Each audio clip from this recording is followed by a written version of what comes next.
Live from New Delhi, you're watching DD India News Hour, India's voice to the world. I am Ramesh Ramachandran. Coming up in the next hour, BJP Parliamentary Party felicitates Prime Minister Narendra Modi for leading the party to victory in 3 state elections. India's Finance Minister Nirmala Sitharaman says country saved 2 trillion rupees by direct benefit transfer. Digitalization ensures transparency and good governance. India observes Armed Forces Flag Day to honor the martyrs and the brave men in uniform who defend the country's borders. And India's Chief of Defence Staff, General Anil Chauhan, inaugurates the Hindustan Aeronautics Limited's Avionics Expo 2023 in New Delhi.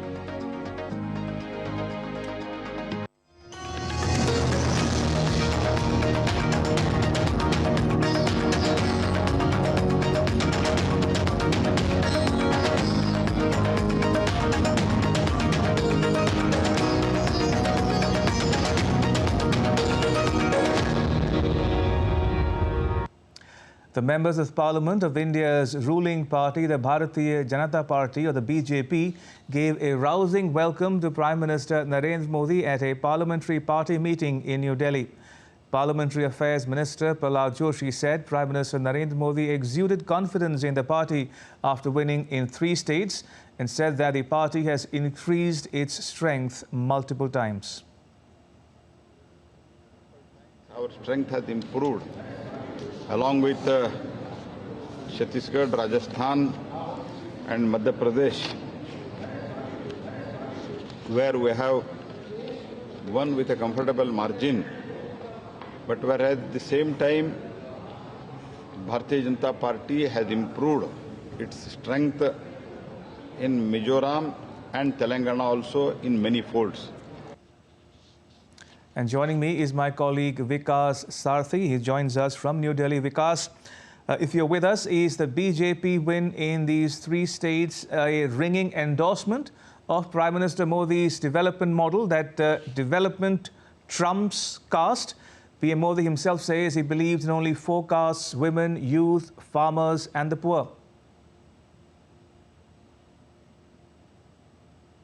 Prime Minister reiterated that it is not a victory of one person or his victory. It is an achievement of each and every member of the BJP. And he also said that we must ensure that at a time when opposition parties are coming up with divisive agenda, we must ensure that there are only 4 castes, which Prime Minister has already mentioned, that poor, women.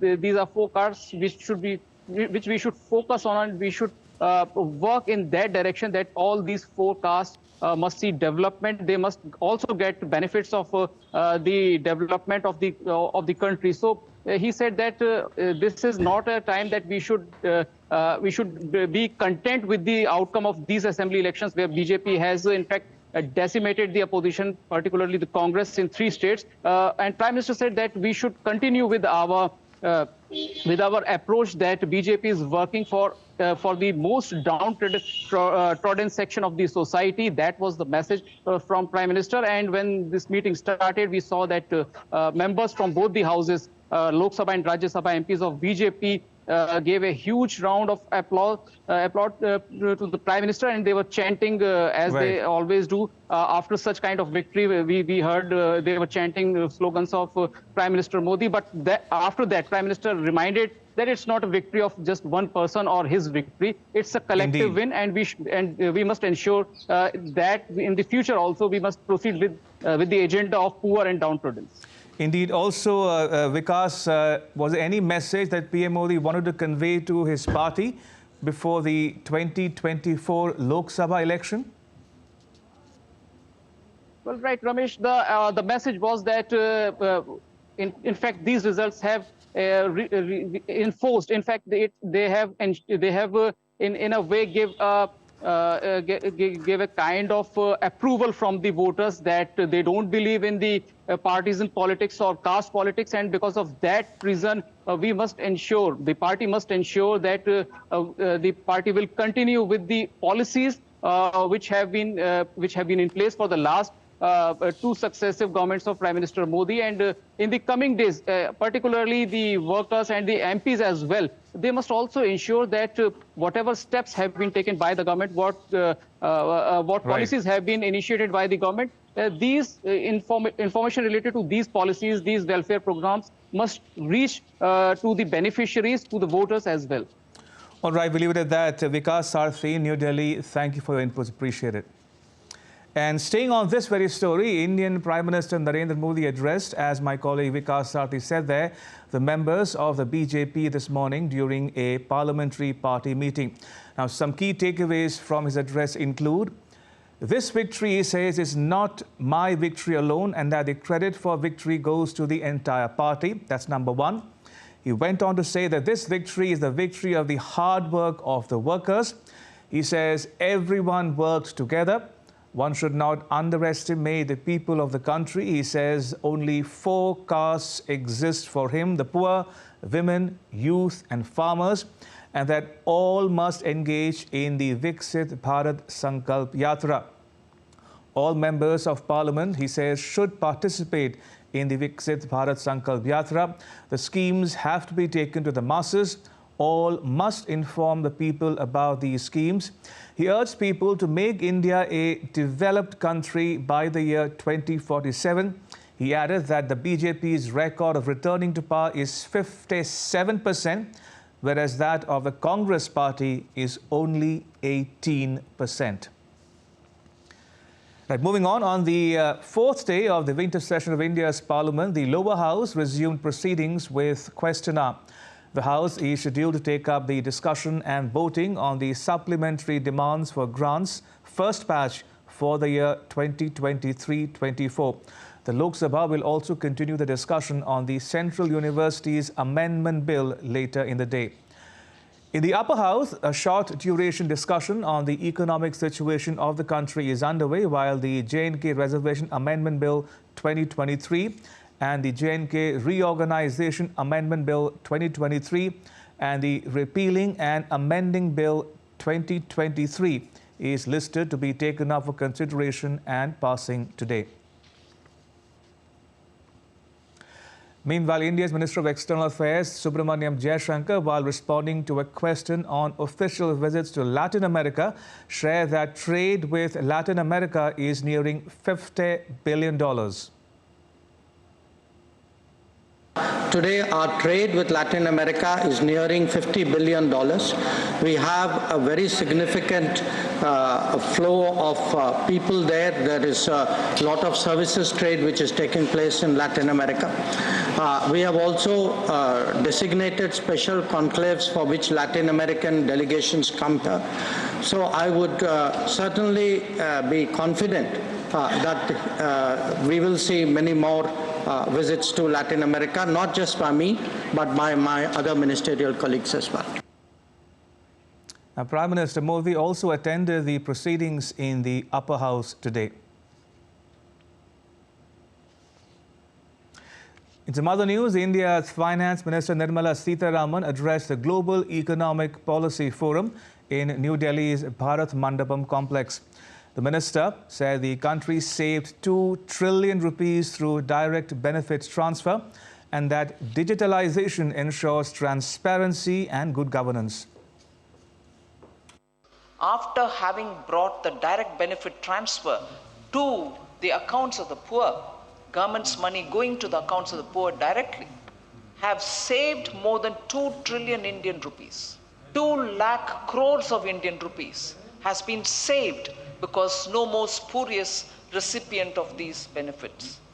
So that makes a difference to your governance itself, brings transparency to the system, and the ultimate beneficiary gets the total amount which is due to him and no pilferages happen. Speaking on artificial intelligence, Minister Sitharaman says that the ministry will encourage Indian companies to use AI, Web 3.0 and Industry 4.0 to improve efficiency. She invited the industry to work closely for the Centre of Excellence and to ensure that the AI is used ethically. I'll certainly encourage him to adapt to using AI. I'll certainly encourage them to take a Industrial Revolution 4.0 seriously, I would want them to be sure that in their planning for short-term, medium-term and long-term, AI and Web3 are all taken in the right spirit to improve productivity, to improve efficiencies, and to make sure that you are able to take the monotony out of due diligence. You need to have due diligence, you need to have compliances, but maybe AI will help you to do it smartly. India's Finance Minister Nirmala Sitharaman has been ranked 32nd on the Forbes' annual list of the world's 100 most powerful women. Now, this list includes influential women from various sectors such as politics, business, media and entertainment. Minister Sitharaman's inclusion in the list highlights her significant contributions to Indian politics and policy and also reflects her influence on India's economic policies and the GDP. Moving on, under the initiative of Indian Prime Minister Narendra Modi, the Viksit Bharat Sankalp Yatra reached Hapur district of Uttar Pradesh. Employees from the Departments of Agriculture, Health and Supplies set up stalls during the program and gave information to the villagers about the schemes of the central and state governments so that they could avail themselves of its maximum benefits. The Viksit Bharat Sankalp Yatra reached Guntur in Andhra Pradesh, where the yatra was inaugurated by the state's governor, Syed Abdul Nazir. People were made aware of more than 17 government schemes, both at the centre and state.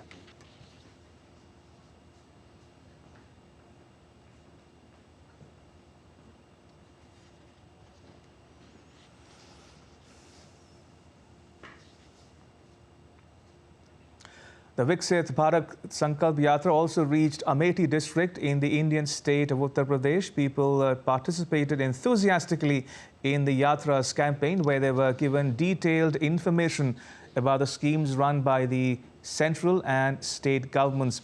Villagers also listened to Prime Minister Modi's address through the Viksit Bharat van. Meanwhile, the Viksit Bharat Sankalp Yatra reached Anandapuram district of India's southern state of Andhra Pradesh. Short films of the schemes implemented by the central government were shown to the public through a campaign vehicle in M. Cherlopalli village. Similarly, officials of the respective departments explained to the people about the central government schemes. Moving on, India's Chief of Defence Staff, General Anil Chauhan, today inaugurated the Hindustan Aeronautics Limited's Avionics Expo 2023 at the Ambedkar International Centre in India's capital, New Delhi. The HAL will be showcasing its rich legacy in the design, development and production of a diverse range of avionics systems during the two-day expo. Speaking at the event, the CDS spoke on geo-economic and technological changes in modern militaries, and the chairman of HAL spoke on the ambitious goals the company has set to make India self-reliant in the aviation sector. We are all actually in midst of a great change or transformation. It's not only geopolitical change that's occurring, it's geo-economic as well as technological changes. In such an era, it is essential that modern militaries are ready to fight while they prepare themselves for future kind of conflicts. In order to keep pace with this change, it is essential that militaries as well as the scientific community, entrepreneurs and developers understand and identify the key technological trends so that we can remain ahead of the curve. Today we have all been talking about the Indian platforms, and the aircraft platforms have gained quite a wide importance in the global aerospace market. But equally important is the avionics and accessories, which also HAL is capable of doing it, and HAL has displayed today products which has been designed, developed and manufactured by HAL in-house. So this is very critical in the sense that this could become as a good replacement for the avionics which is otherwise available in the Western industry. We know that today all the indigenous design and developed platforms platforms, more than 40 to 45% of the avionics is being indigenously designed and developed by our division. So which means that a major portion of it we are further trying to indigenize and start developing ourselves, so that ultimately in the next 5 to 7 year time frame we wanted to really become self-reliant as far as the avionics is also. 100% may not be really possible, but to the maximum extent possible, not at least to 75 to 80%. India is observing the 74th Armed Forces Flag Day on Thursday. The day serves as a tribute to the martyrs and the brave men in uniform who valiantly defend India's borders, preserve the honor of the nation as well. The Flag Day emphasizes India's commitment to caring for its war-disabled soldiers, the Veer Naris or brave women, and the families of the martyrs who make the ultimate sacrifice for the country. The day has been observed annually since 1949. On the Armed Forces Flag Day, India's Prime Minister Narendra Modi said, and I quote, that we honor the courage, commitment and sacrifices of our brave soldiers. Their dedication in protecting our nation is unparalleled. The Prime Minister also urged citizens to make contributions to the Armed Forces Flag Day Fund. India's Defence Minister Rajnath Singh conducted an aerial survey of Chennai city in the southern Indian state of Tamil Nadu. The city has been battling floods triggered by cyclone Migjom. While water has receded from most parts of the city, some areas still remain inundated. Migjom made a landfall in Andhra Pradesh state on Tuesday before hitting the Andhra coast. The storm wreaked havoc across Tamil Nadu and Puducherry. Minister Singh also met Tamil Nadu's Chief Minister M.K. Stalin and took stock of the relief measures.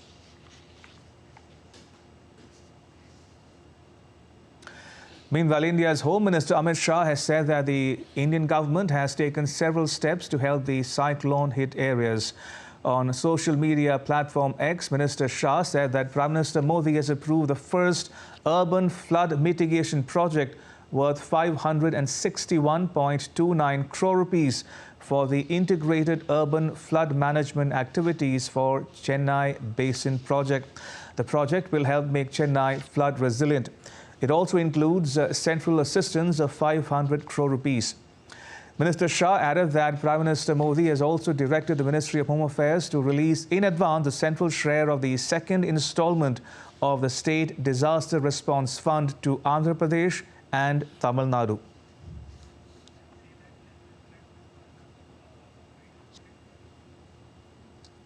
All right, take a listen to what Minister Singh had to say. Honorable Prime Minister Narendra Modi is very distressed by the loss of lives in Tamil Nadu. Prime Minister Narendra Modi is personally overseeing the response to the current crisis and has spoken to the CM, Honorable Stalin also. He had asked Minister of Home Affairs and the Cabinet Secretary to deploy all necessary resources, human and material necessary resources, for assisting the people of Tamil Nadu. I have also been directed by the Prime Minister to personally monitor the situation here and the appropriate response required. Army, Navy, Air Force, Coast Guard, Meteorological Department, NDRF, all central agencies have been doing the best they can to mitigate to the current crisis.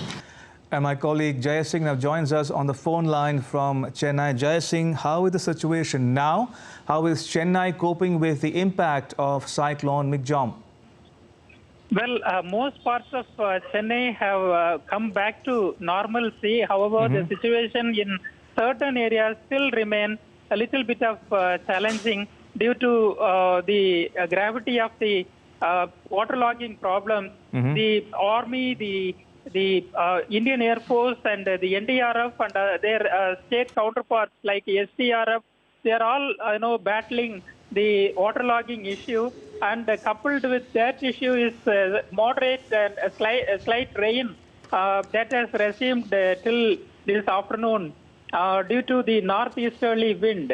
Though this is common during northeastern monsoon period, due to the impact of the cyclone Migdom, even slight rain is being viewed with concern by the people of Chennai. Also, Jai Singh, what more can you tell us about India's Defence Minister Rajnath Singh's visit to Chennai? We are given to understand that Minister Singh has conducted an aerial survey of the affected areas. And how did his talks with the state government go?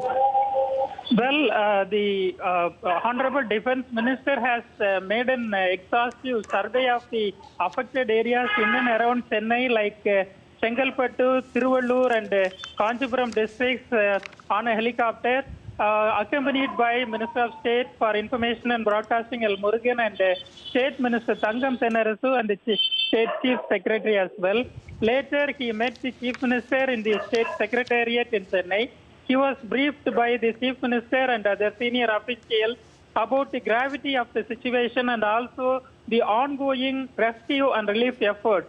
The Chief Minister is understood to have insisted upon, financial package for the rain-battered northern districts of Tamil Nadu, which the Honorable Defence Minister has given a positive response.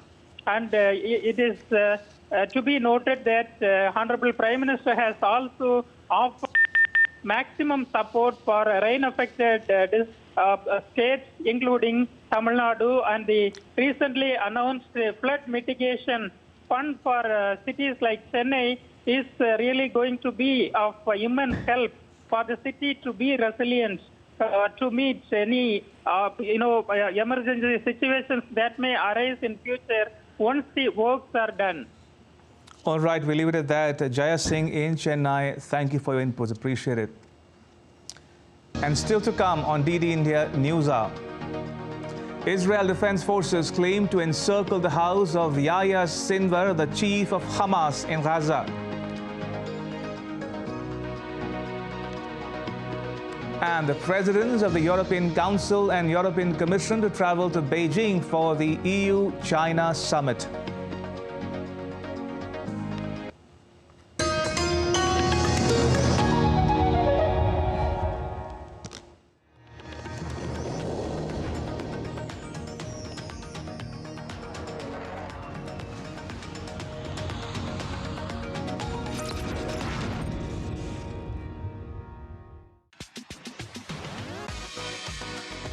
India that invents. India that innovates. India that excites.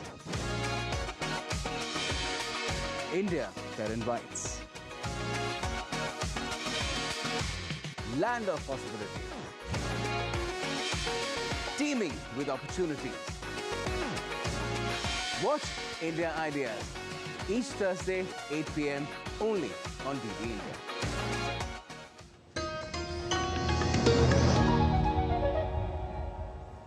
You're watching DD India News Hour. I'm Ramesh Ramachandran.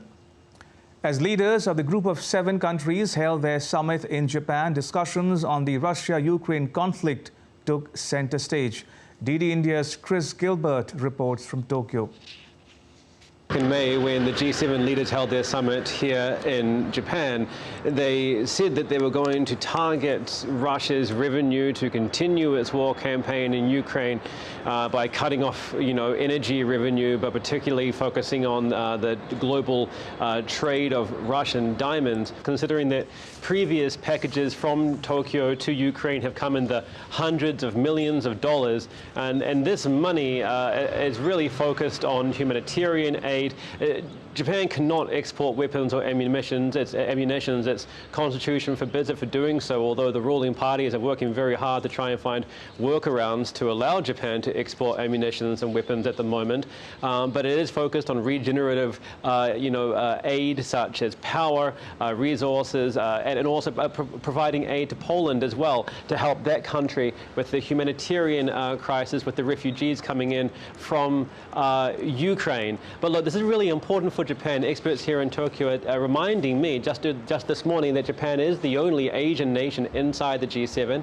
It is hosting the G7 this year. It has a few weeks left in doing so before it loses the chairmanship of the G7 for another 7 years, and its last chance to really focus the agenda for itself, its own interests. And political scientists in Tokyo have told me that it's a chance for Japan to remind its European and North American partners that it cares about the same things they do, that it cares about wars on the other side of the world, and that way if any potential conflict were to break out in this part of the world, they can reliably rely on their assistance in return.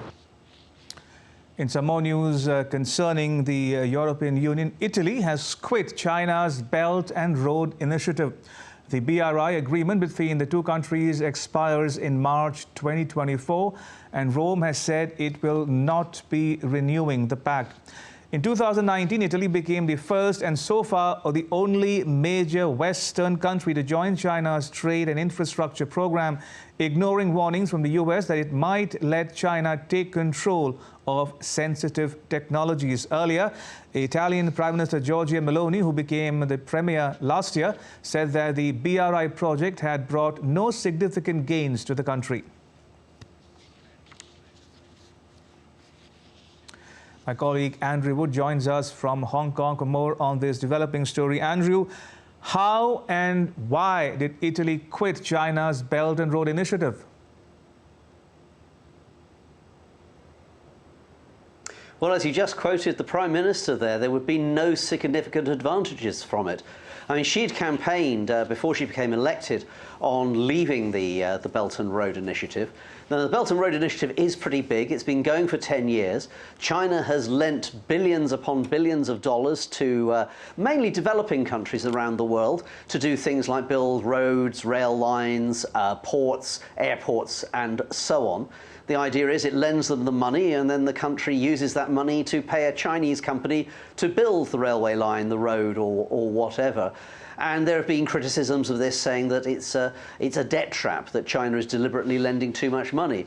As far as I can tell, Italy hasn't really taken any advantage of the Belt and Road Initiative, and if anything, it's probably suffered as a result of it politically. As you were saying, the Americans warned that if Italy signed up to this and enthusiastically embraced it, then there was a threat to Italy's security. So with a more right-wing Prime Minister who's perhaps more nationalist, it was not unexpected that this would happen at some point. Also, Andrew, will this move by Italy, which, by the way, and this will interest our viewers as well, it was the only G7 member state to sign up for the BRI in 2019, and Italy's decision comes just months before it takes over the presidency of G7 in 2024. How will this, or how might this impact or overshadow the EU-China summit taking place in Beijing today?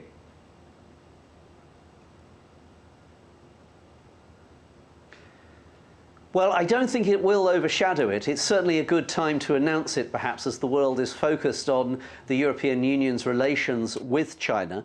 So far, from what we've seen from the summit that's taking place, we've had some comments from Ursula von der Leyen, the President of the European Commission, and also from President Xi Jinping himself. And he is saying that, that the European Union and China need to build strategic mutual trust, and that there should be a consensus on strategic issues as well, which is very nice to saying, but the way that perhaps, for example, the European Union is viewing what's going on in Ukraine and the way China views it, very, very different views. I don't think there's going to be any consensus there anytime soon.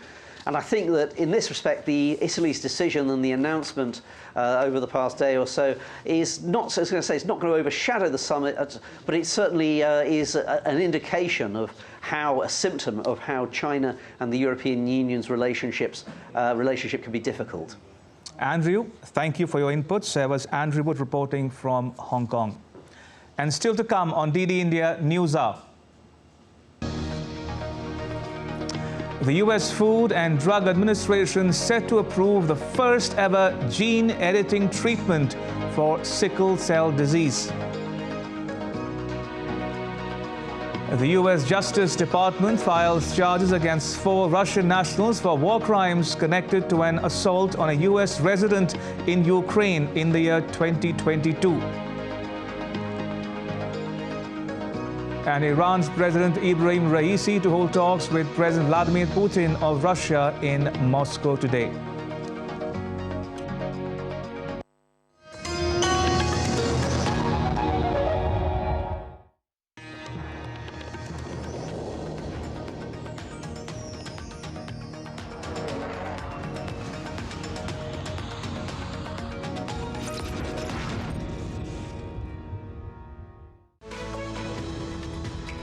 We just don't bring you the news as it unfolds. We get to the heart of the matter. We don't just present facts. We demystify complex social, political and economic events. We break stories that shape the world's present and future because you deserve the truth. I am Tanvi Taneja from New Delhi. I'm Ollie Barrett from London. I'm Nick Harper from Washington, D.C.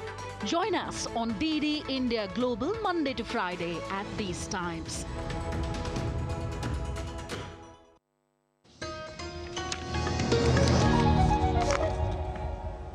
You're watching DD India News Hour. I'm Ramesh Ramachandran. A quick recap of the headlines. BJP Parliamentary Party felicitates Prime Minister Narendra Modi for leading the party to victory in 3 state elections. India's Finance Minister Nirmala Sitharaman says country saved 2 trillion rupees through direct benefit transfer. Digitalization ensures transparency and good governance. And India observes Armed Forces Flag Day today to honor the martyrs and the brave men in uniform who defend the country's borders.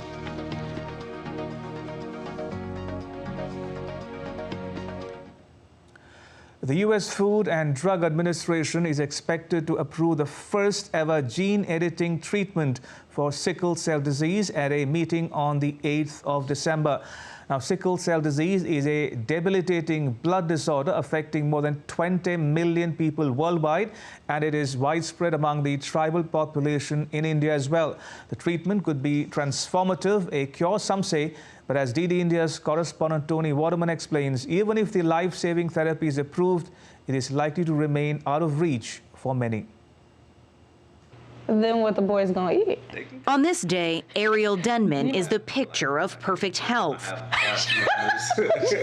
Laughing with her fiancé in their kitchen, discussing the mundane, like what to make the kids for dinner or whether Krispy Kreme donuts are too sweet. They're too sweet. And if I say it's too sweet, you know something's real. Ariel doesn't take moments like these for granted. Diagnosed with sickle cell disease as a baby, it was never guaranteed that she'd make it to adulthood. Even now, she can spend weeks in the hospital trying to get her flare-ups under control. I had an older brother that had sickle cell. He passed away in 2013 from complications from it. So I was afraid I wasn't going to make it to 26 because I was like the age that he had passed away at.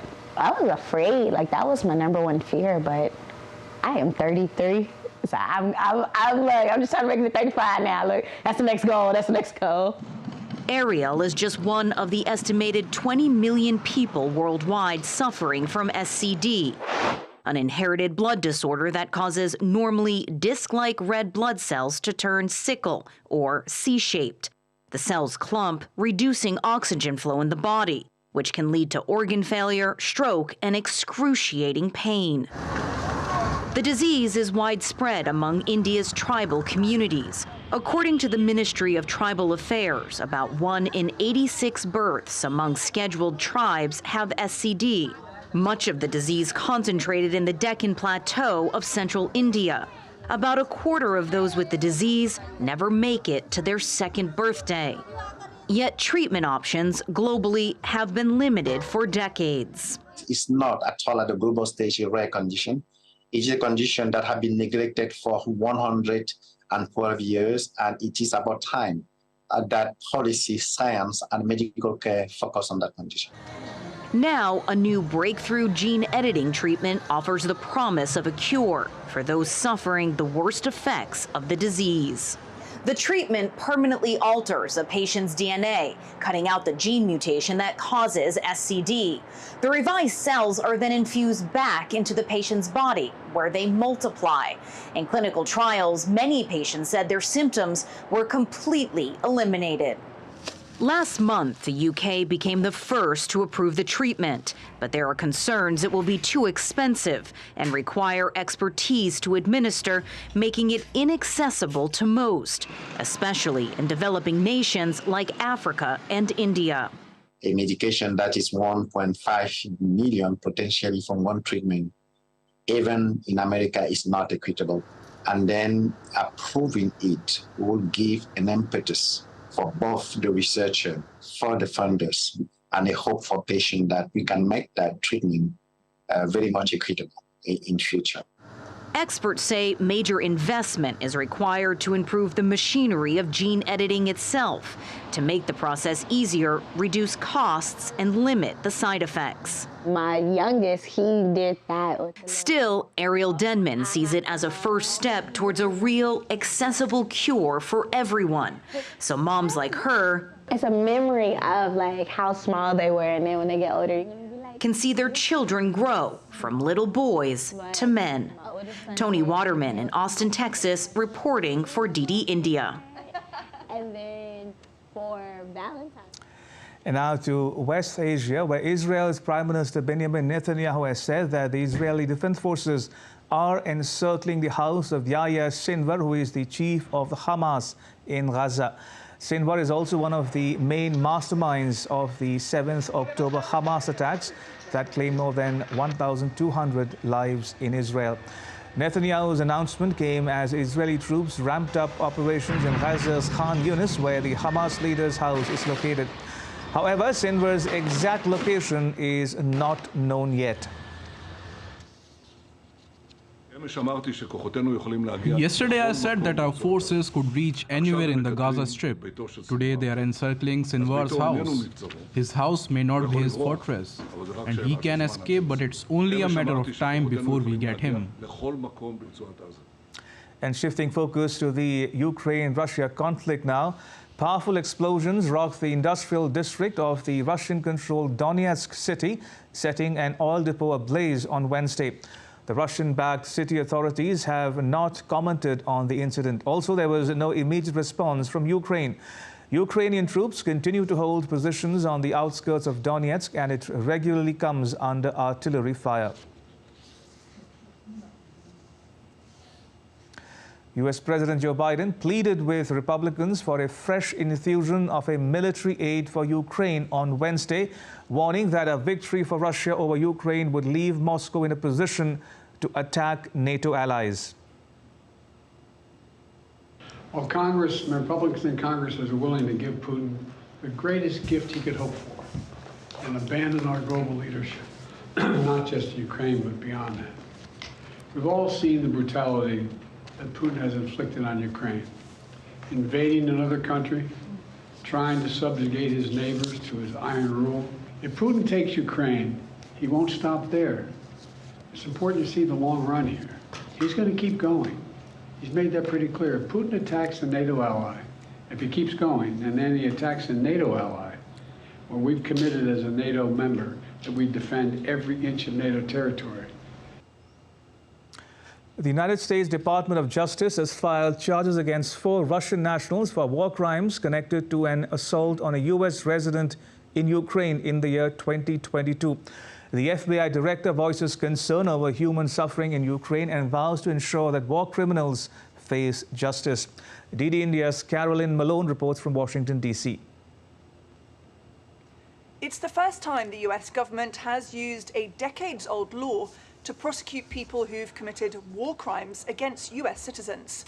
They've charged 4 Russians, 2 military commanders and 2 soldiers with unlawful confinement, conspiracy to commit war crimes, inhuman treatment and torture. The Russians allegedly kidnapped the American, beat him, forced him to do labor, and threatened sexual assault and even death. While a full-scale Russian invasion of Ukraine began in February 2022, the United Nations says more than 10,000 civilians have been killed in the fighting and many others have been injured. The US citizen in this case has not been named, but the indictment says he was living in Ukraine with his wife and not fighting in the war, and therefore is protected under the Geneva Convention. If convicted, the Russians face a maximum penalty of life in prison, although it's not clear if they would ever appear in a US court. US Attorney General Merrick Garland says it's an important step towards accountability for the illegal war in Ukraine. Caroline Malone in Washington for DD India. Iran's President Ibrahim Raisi is set to hold talks with President Vladimir Putin of Russia in Moscow. It will take place after Putin's recent visits to Saudi Arabia and the United Arab Emirates. The West accuses Iran of supporting Russia's attack on Ukraine by supplying drones and other weaponry. The Kremlin denies the allegations. Dasha Chernyshyova has more from Moscow. Russian President Vladimir Putin is to host Iranian President Ibrahim Raisi in Moscow on Thursday. The talks will focus on trade and economic cooperation, including in the energy sector, according to the Kremlin. During this working visit by the Iranian president, the sides will also exchange views on major international and regional issues. According to the Iranian media, a high-ranking economic and political delegation is to accompany President Raisi during his visit to Moscow. Raisi's visit comes a day after Putin traveled to the United Arab Emirates and Saudi Arabia for talks on energy and regional politics. Putin and Raisi last held a phone conversation in October, raising concerns about the conflict between Israel and Hamas. And the Iranian media also say that humanitarian situation in Gaza will also be on the agenda of Thursday talks in Moscow. Dasha Chernyshyova reporting in Moscow for DD India. Meanwhile, U.S. National Security spokesperson John Kirby said the U.S. continues to watch the burgeoning defense relationship between Iran and Russia. He added that Iran is a threat to the security in West Asia. The only thing I'd add is that, we're continuing to watch this burgeoning defense relationship between Iran and Russia. That's worrisome because Iran continues to provide drones to Mr. Putin, who uses those drones to attack energy infrastructure and kill innocent Ukrainians. And what the Iranians are expecting in return is a measure of defense industrial support as well. And in Iran, that has more advanced capabilities and availability to get their hands on Russian weapons, that's not an Iran that's healthy for the security environment in the Middle East. Now, President Putin of Russia made significant visits to the UAE and Saudi Arabia, strengthening ties and defying Western isolation. Oil cooperation and the Israel-Hamas conflict were key topics of discussion. DD India's Dasha Chernyshyova is in Moscow and she filed this report. Take a listen. As the Russian president made a rare overseas visit, his first stop was in the United Arab Emirates. Putin said the relations between Russia and the UAE have come to an unprecedentedly high level as he met with the UAE President Mohammed Al Nahyan in Abu Dhabi. Putin said that the UAE has become Russia's largest trading partner in the Arab world. Over the past year, he said trade turnover increased by around 70%. Putin also invited the UAE president to the BRICS summit in Kazan next year. Escorted by his fighter jets, Putin then landed in Saudi Arabia. Opening the talks with Saudi Crown Prince Mohammed bin Salman, Putin stressed good relations with Saudi Arabia in all spheres, including the economy. The situation in the conflict areas has been on the agenda of the two meetings, the conflicts in the Middle East and in Ukraine. The Kremlin has also said that energy cooperation is on the agenda, as well as broader issues such as ensuring stability in the Gulf. Moscow says these contacts are very important and timely. Dasha Chernyshyova reporting in Moscow for DD India. Moving on, rescue operations at the Indonesian volcano Mount Merapi is now complete. The authorities have recommended people not to be allowed to climb it. DD India's Patrick Falk reports from Singapore. The rescue operation has, as you say, concluded on Wednesday, though. There are about 200 people involved trying to find that one remaining climber that was still missing on Matt Marape. There was faint hope of finding the unidentified person alive, and it has now, as you say, been confirmed that that person died also. And so the other thing rescuers did yesterday was to retrieve the 22 bodies of the dead victims on Matt Marape. They had to bring them down. It was a very difficult operation. Remember, they had to bring them down by hand because air retrieval operations weren't possible in case of another eruption. And Indonesia's volcanology agency said it had been issuing monthly letters for the last decade to authorities warning people of the dangers of climbing Mount Merapi. It said that climbers shouldn't be allowed to go to this peak. It said that they specifically shouldn't be allowed within a 3-kilometer radius of the crater. The Environment Agency of Indonesia said that it gave permits for the climbers to go ahead after getting the green light from various local agencies, including the West Sumatran provincial government, as well as the National Disaster Agency. So there is a bit of a question mark as to who's really to blame for all of this happening. This eruption really took people by surprise because the source was so close to the surface. So there are going to be questions as to who is responsible for all of this. To a certain extent, people might blame the climbers themselves for taking the risk, but also there are others that will say, well, it's up to authorities to issue warnings and to stop people from causing potential risks to themselves in these sort of circumstances. And still to come on DD India News Hour. India to take on Spain in the second Pool C match of the Junior Men's Hockey World Cup. Champions Manchester City go down 0-1 to Aston Villa, losing further ground in the Premier League title race. And US singer Taylor Swift is Time Magazine's Person of the Year.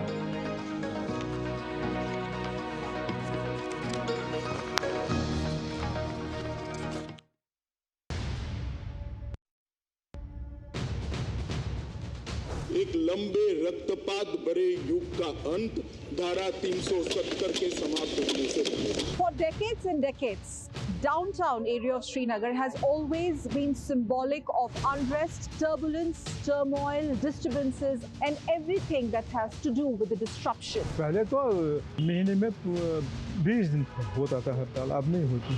I'm right now standing in the middle of the Jama Masjid market, and this is how weekday here looks like. दिन को होगा 1-2 crore turnover है, बिल्कुल cash turnover. बंद क्या बंद? ये दुकान हालात तो बिल्कुल ठीक है, बिल्कुल ठीक है, कुछ नहीं होता है। कश्मीर तो बेनजीर है, हीरा है, दंगा फसाद तो नहीं है। The making of the Naya Kashmir or New Kashmir.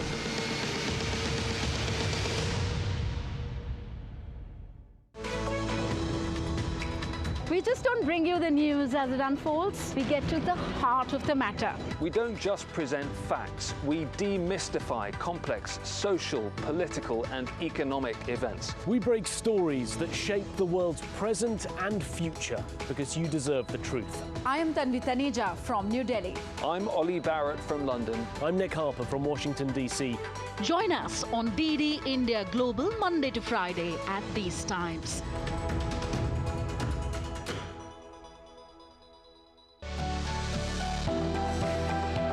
Turning crisis into opportunity, transforming ideas into action, stories of real change, tales of sustainable solution. This series is going to tell stories of such change makers. Watch Change Makers on DD India.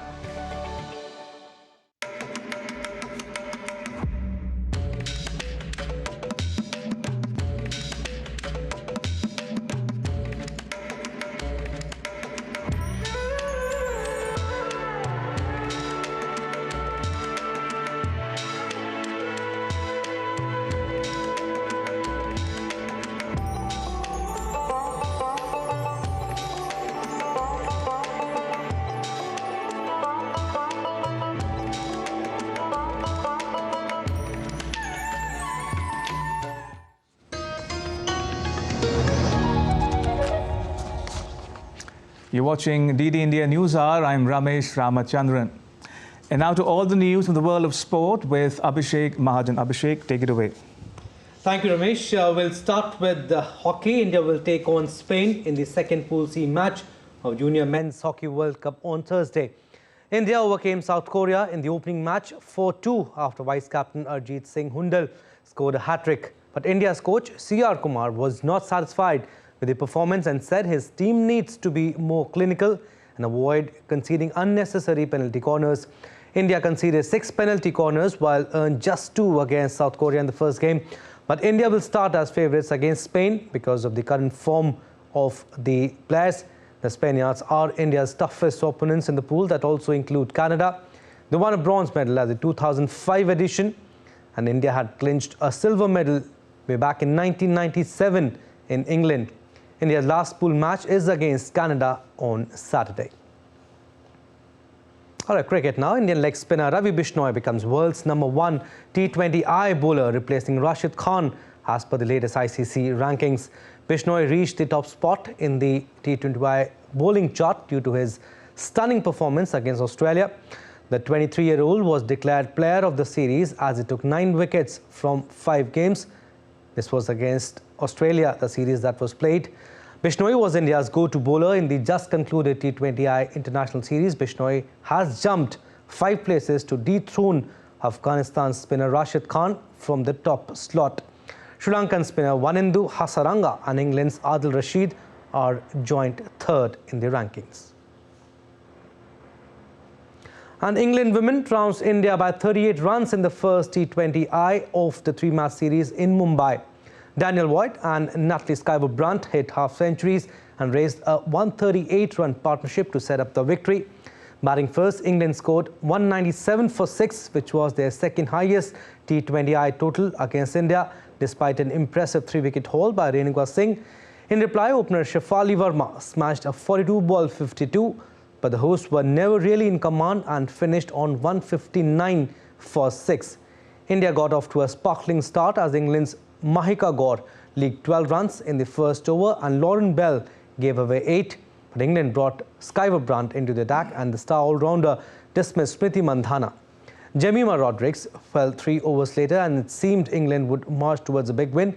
But skipper Harmanpreet Kaur joined Shefali at the crease and they batted aggressively to add 41 runs off 31 deliveries. Football now. Champions Manchester City went down 1-0 and Aston Villa losing further ground in the Premier League title race, while Liverpool defeated bottom club Sheffield United. Leon Bailey's strike in the 74th minute sealed Villa's club record, equaling 14 successive home league win as they moved above City into 3rd place. City have now gone 4 league games without a victory. They could have few complaints as they were comprehensively outplayed in all departments. Liverpool eased to a 2-0 victory over Sheffield United, for whom Chris Wilder was back in the technical area following the sacking of Paul Heckingbottom. Manchester United bounced back from the weekend defeat by Newcastle United, with Scott McTominay's double securing a 2-1 victory against Chelsea at Old Trafford. Paris police have its work cut out leading up to Olympic Games in 2024 as France remains on high alert since killing of a school teacher in October. Unfortunately, lone wolf attacks have not been subsided. On December 2nd, tourists were assaulted near the Eiffel Tower, in which 1 person died and 2 others were injured. More details in the story.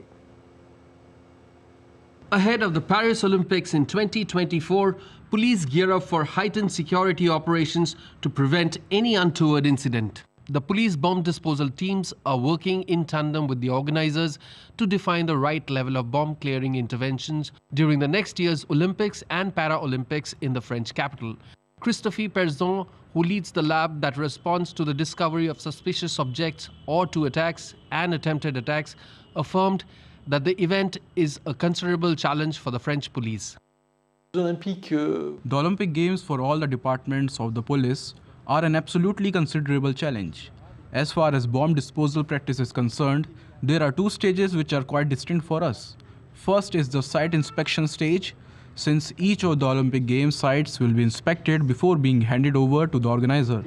Members of the bomb disposal squad were alerted to an abandoned luggage at a train station on December 4th, which the team exploded. Another bag left in a park was found to belong to a school pupil. After examination by the bomb clearing agents who were present on the site to dispel any doubt, it was found to be a school bag. A school kid had forgotten it. He had eaten his lunch and he had forgotten the bag, and we intervened. The area was sealed off as a security measure. France has been on high alert since October when a Chechen origin man killed a teacher with knife in a school. On December 2, one person died and 2 others were injured after a man attacked tourists near the Eiffel Tower. All right, that's all we have in sports. Back to you, Ramesh. Thank you, Abhishek. Appreciate it. And now to news in the world of entertainment. After launching a record-shattering global tour and becoming the world's most streamed musical artist in the year 2023, Taylor Swift notched yet another accolade on Wednesday when Time magazine named her as its Person of the Year. Swift took the award in a year when her nearly 2 decades of fame and influence came to a peak, the magazine said in announcing the title. She's become the first person from the arts to be honored for her success as an entertainer. Together, and that adventure is going to span 17 years. To the acoustic setting. From music to films, a Nigerian man is promoting viewership of Indian movies among his tribe mates. Jubril Yunus says the storylines, dress and culture are admired by the Hausa people. DD India's Tessa Makende reports from the city of Jos in Nigeria. Seated with rapt attention, these young people in northern Nigeria are watching an Indian movie. They can neither read English subtitles nor understand Hindi.